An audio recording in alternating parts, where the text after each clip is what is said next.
دیکھیے وہی بات نا کہ اب خلافت، میں نے اس لیے کہا کہ اس کے دو ایسپیکٹس ہیں، ایک خلیفۃ الارض ہے اور ایک وہ خلیفہ ہم نے جو خلافت راشدہ کی ہسٹورک ریفرنسز سے اسٹیبلش کیا. جب حسن علیہ السلام نے کانٹریکٹ کر کے معاویہ بن سفیان کے حوالے کی ہے حکومت، تو اس وقت ایز خلیفہ نہیں کی. He is not the first خلیفہ آفٹر خلافت راشدہ.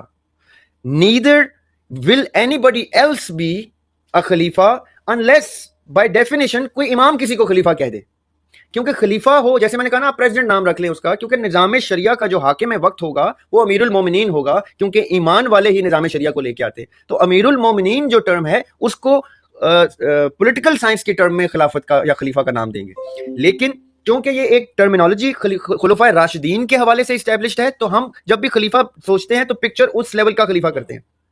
تو اس لیول پہ جو 30 سال کی خلافت تھی، اس میں امام کی امامت کی انڈورسمنٹ اس کو ویلیڈیٹ کرتی ہے.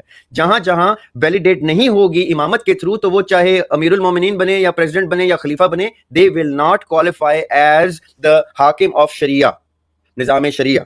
یہ میں کہنا چاہ رہا ہوں. تو اس لیے خلیفہ ٹرم ایز سچ کوئی ٹرم نہیں ہے، یہ ایک عربک ورڈ آف دا حاکم ہے. جیسے خلیفۃ الارض ہے، second in command of the lord, یعنی vice of the lord almighty. خلیفہ ہوتا ہے جو اس سارے کے سارے دائرہ کار کا ذمہ دار ہوتا ہے. اب اس وقت اگر پاکستان میں ہمارے کوئی شخص ڈکلیئر کرتا ہے کہ میں تمام مسلمانوں کو ریپرزینٹ کر کے ان کا لیڈر بننا چاہتا ہوں، یا ایران میں کوئی شخص یا سعودی عرب میں کوئی شخص کہیں کوئی کہتا ہے اور اس کو باقی ممالک کسی بھی وجہ سے جوائن ان کرنا شروع کرتے ہیں، تو وہ اس وقت بائی ڈیفینیشن امیر المومنین ہی کہلائے گا، وہ ان ایمان والوں کا امیر بن جائے گا.